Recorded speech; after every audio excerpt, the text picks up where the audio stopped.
Hello, Assalamualaikum. So this is the second video for chapter 4 organizing. In the last video, we already covered about the definition of organizing, the process of organizing, the organizational structure or the departmentalization of organizing or the organization where they can choose different types of departmentalization or organizational structure. So in this video, we're going to cover the span of control, the chain of command, authority, and also a little bit about the delegation. Cool. So let's start with the types of span of management. Okay. So span of management of span of control is the number of subordinates who report directly to a manager. So meaning that we want to see how many of the subordinates or the people under one manager. That's what we mean by span of control or span of manager. Okay, number of subordinates who report directly to a manager. Okay, so we have two types, okay, of structure. The narrow span, or we call also known as the tall structure, and also the wide span or flat structure. So you can see here, this is the CEO or the manager. Okay, let's say this is the manager. So under the manager, for the narrow span or the tall span, we call it as narrow and or tall, because you can see that from the highest level to the lowest level there's a huge gap, or the structure is kind of tall. Okay, while for the wide span or flat structure, the number of employees or subordinates under the manager is many. Okay, so there are a lot of employees under the manager, while for the tall, there's only limited number of employees or subordinates. So that's why the structure become tall, or huge gap between the manager and also the subordinate. Okay. So the organization, they can choose whether they want to use the tall structure or the flat structure, but they have to look into certain factors. Okay, whether they want to which structure that they want to use. So we want to see what are the factors that influence the span of management. Okay, the types of work. Okay, so whether it's heavy supervision or not. Okay, for example, okay, whether you want to choose the tall structure or the flat structure, you have to look into the activities or the type of work that your employees is currently doing.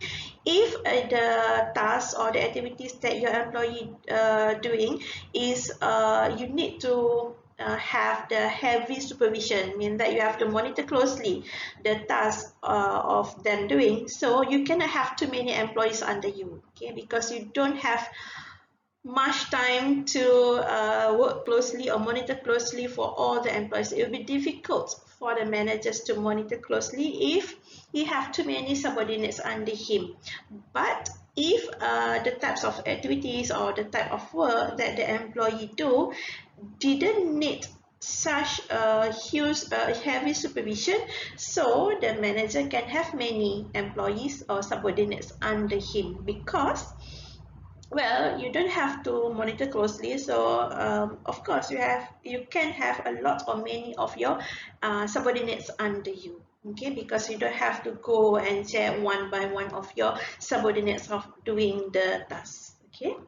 The second one is also you have to pay consideration of the location of the task. Okay, if the location of your subordinates, of your employees who are working under you is near, okay, let's say within the same building, okay, maybe some are working in the level 1, level 2, level 3, so at the building next door, so it's near for the manager, for the leader to monitor, to go to have a thought, to yes, to meet the subordinate. So you can have many subordinate under you, meaning that you can choose the flat structure.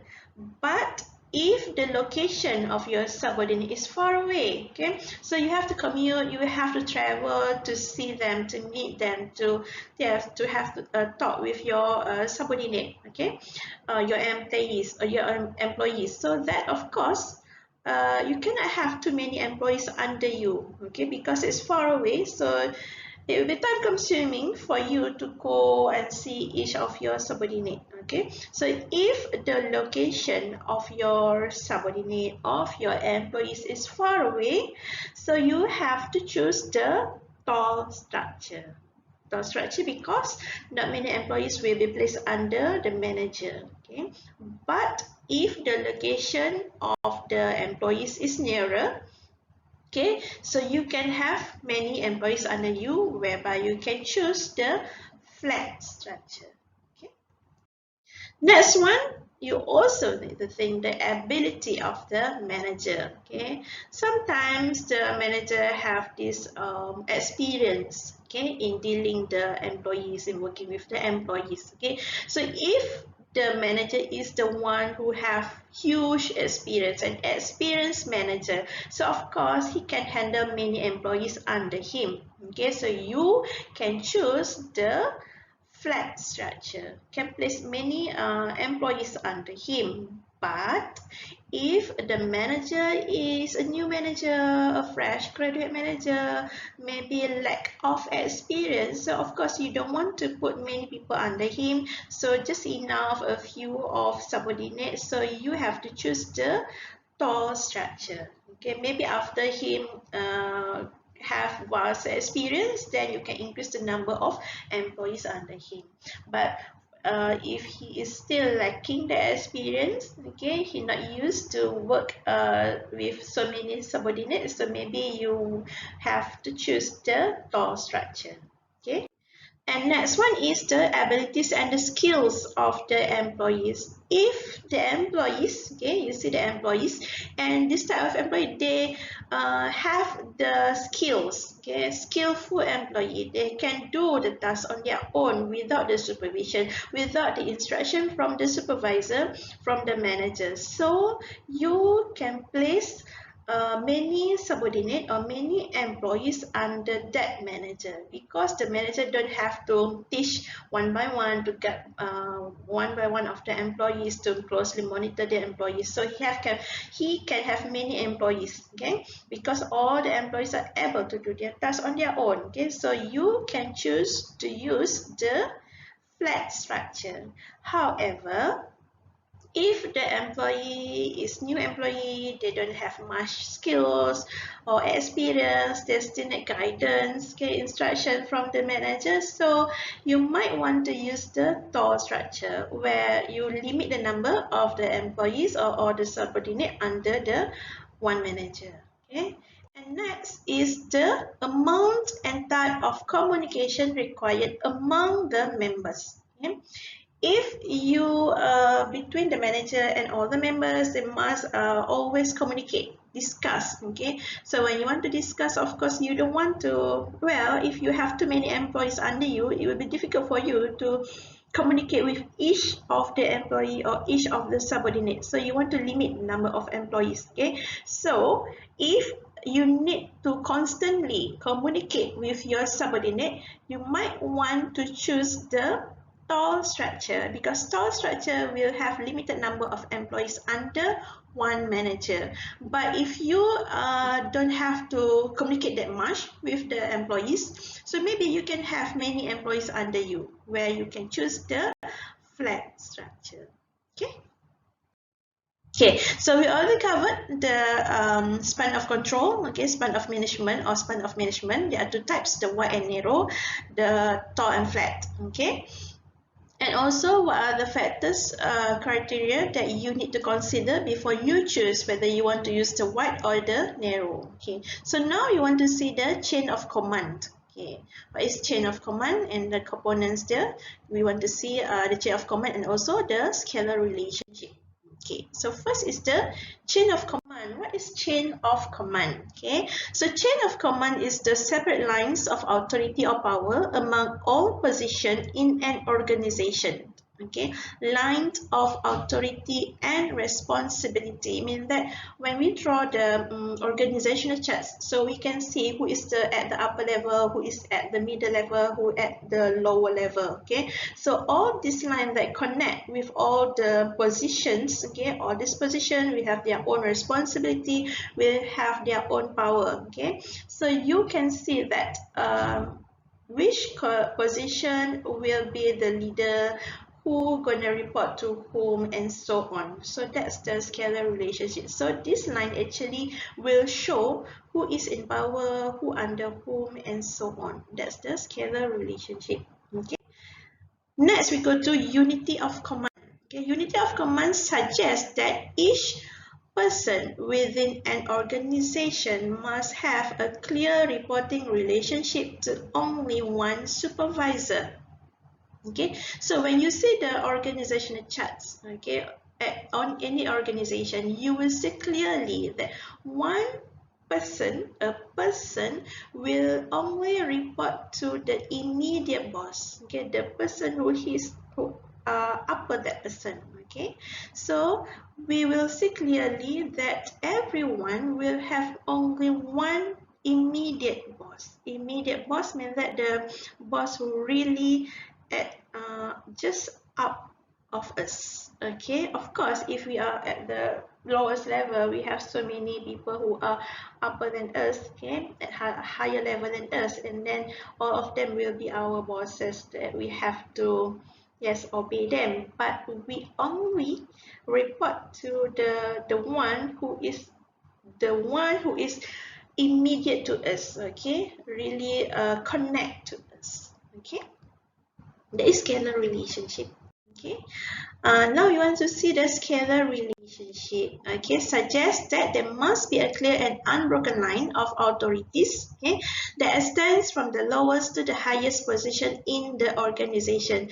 Also, okay, when you see the organizational charts, okay, later on you can see all the examples of the organizational charts, okay, in the department or inside the organization. You will see that all these individuals, all of this position, they will be connected with all the line. Okay, so all this line that will connect one position with the other position, one department with the other department, one subordinate with his boss, and so on. The line will be unbroken. Okay, they will be all of this line will be connected from the lowest to the highest level. Okay, no one is exception from this line. Okay, you will see all of them will be connected with the line. Okay, because you cannot be separated from the line. If you are separated from the line, you are not in line, you are not connected by the line, you are actually not in the organization. All of the employees must be inside the organization chart, will be connected, because from this line, okay, you will see you are actually working under which department, under which manager, and so on. Okay, who you should report to, and so on. Okay. Okay, next we want to see the authority. Okay, there are two types of authority, the staff and line authority. Okay. First, of course, what is authority? Okay, authority is the right to make decisions, okay, with respect to work assignments and to require subordinates to perform assigned tasks in accordance with the decision made. Okay, so everyone have to do the task. Okay, so those with the authorities, we have the power to make the decisions. Okay, so we have the power to instruct other people to do the task. Okay? So as I said, there are two types of authority: staff authority and line authority. So staff authority are those organizational members that are not directly involved in delivering the products and services to the organization, but provide support for line personnel, meaning that there are employees who are not actually do the product or services for the organization. Okay, so we said that they are not directly involved in delivering the product. You are not the one. If let's say that this is a cafe or a restaurant, so the product is a food. Okay, so you are not the one who cook the food, who serve the food, who prepare the drinks, and so on, but you work as account clerk or account manager. Okay, so you will be the staff authority because you are not directly involved in making the product, but you prepare all the accounts, calculate the budget, the profit and loss account for the organization. So you are the staff authority. Okay. So who's going to be the line authority?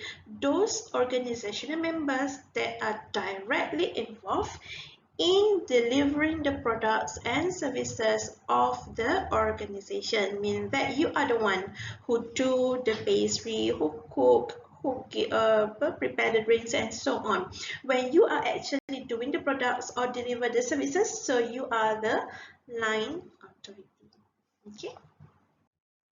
So next we go to delegation. Okay, so in delegation, we want to see the steps in delegation, the benefits of delegation, and also the barriers. Okay, so first we need to know what it means by delegation. Okay, so delegation is the process of transferring the authority for a specific activity or task to another member of the organization and empowering the individual to accomplish the task effectively. Okay, meaning that you assign the task that actually is your task to be done, but you give out the power, the authority to do the task to the other members. Okay, so you empower, you give the power for that person to actually act on behalf of yourself. So that person that you appoint, that you delegate, will actually represent you, will do the task on behalf of yourself. Okay, that's what we call as delegation. Okay. So what are the steps in delegation? Okay. The first steps is that decide which goals or tasks to delegate. So of course, as the manager or as the leader, when you want to delegate, you have to decide. Okay, of course there are a lot of tasks or activities that you need to do, but you cannot delegate everything. Okay, of course there are some activities or tasks that you can delegate. So you have to decide which task that you want to delegate. Okay, teach the department or organization mission. Okay, find a person, teach or train the person. So of course you have to choose which one you want to delegate the task to. Okay, which department, okay, who you want to train to act or to do the task on your behalf. Okay, and sometimes you can see that at home, okay, mothers will delegate their tasks to their daughters, so they have to teach their daughters on how to do it lah. So I give the example in terms of in a household, so it will be easier for you to understand. Okay, step number 2, okay, make assignments. Okay, agree on mission, goals and tasks. So you already choose the person who you want to delegate. Okay, and then you agree with that person. Okay, this is the goals, this is the task, these are the things that you need to do. Okay, and then you establish the limits or the policy, what he can do or what he cannot do. So you have to set the limit. Okay, and then you have to agree on the result. Okay, and then you establish, monitor and feedback, and then you have to give the information of what he have to do. Tell him what is his limit, can he reach up to which level. Okay, how to monitor or how he can give the feedback. Okay. The third step is you grant the authority. Give the authority. Okay, transfer right to decide. Okay, you already choose that person to do the task for you. Okay, so now you have to transfer the right to make decisions. So now that person have to make the decision for you on your behalf. Okay, so you have to transfer the right to commit resources. Okay, make it public, do not interfere. What it means by make it public is that when you choose to delegate the task to that person, you have to announce it to all people, to your department, so that when that person that you choose, okay, to delegate to do the task on your behalf, when he gonna do the task, okay, so everyone will obey him. Okay, because you already make it public, you already tell other people, okay, this Mr. A, he will do this, collect data, will act on my behalf. So everyone have to respond to him, everyone has to obey him, everyone have to cooperate with him.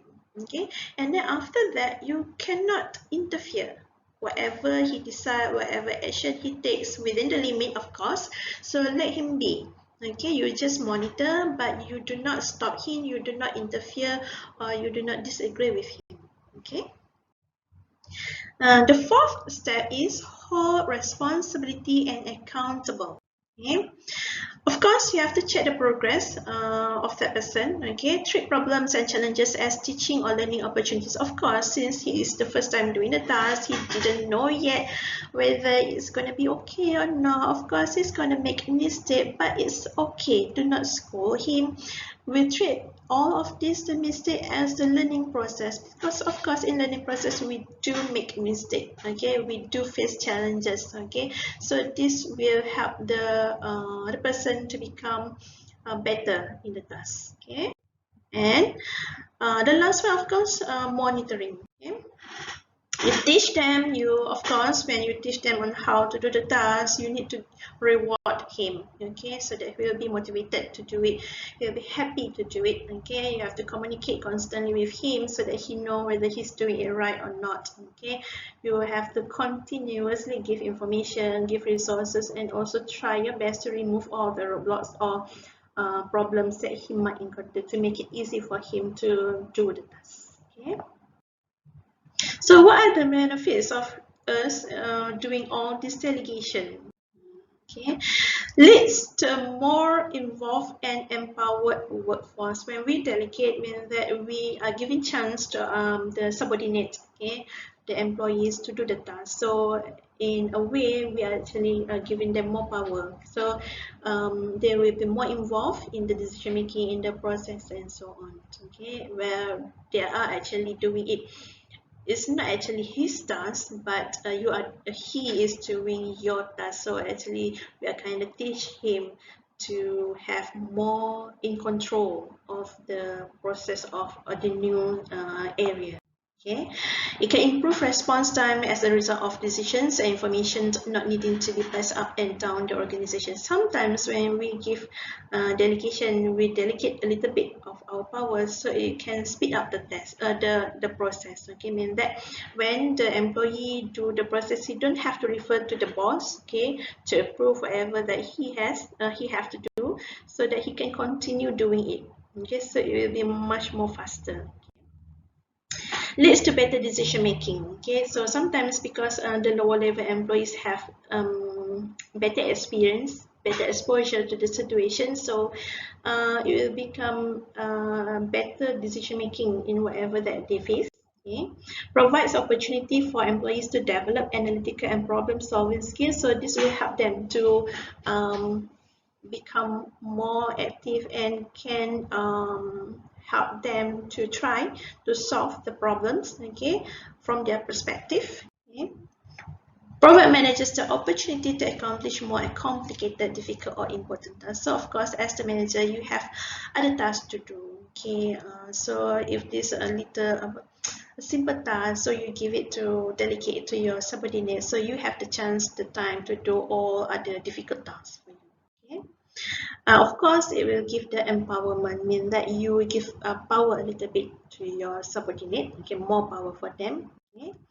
Managers will magnify the accomplishment. So of course, you can check, you can see that, oh, actually your employees, your subordinate actually can do the task. Okay, if they are given chance, okay, so they actually can do it for you.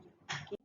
However, there are also barriers of delegation. Okay, so what are the barriers? First thing is the manager may refrain to delegate because they are insecure about their value to the organization. So there are managers who don't want to delegate, okay, because they don't want to give out the power, the task to their subordinate to do more, okay, because they will feel insecure. They're afraid that what if their subordinate can do his task, okay.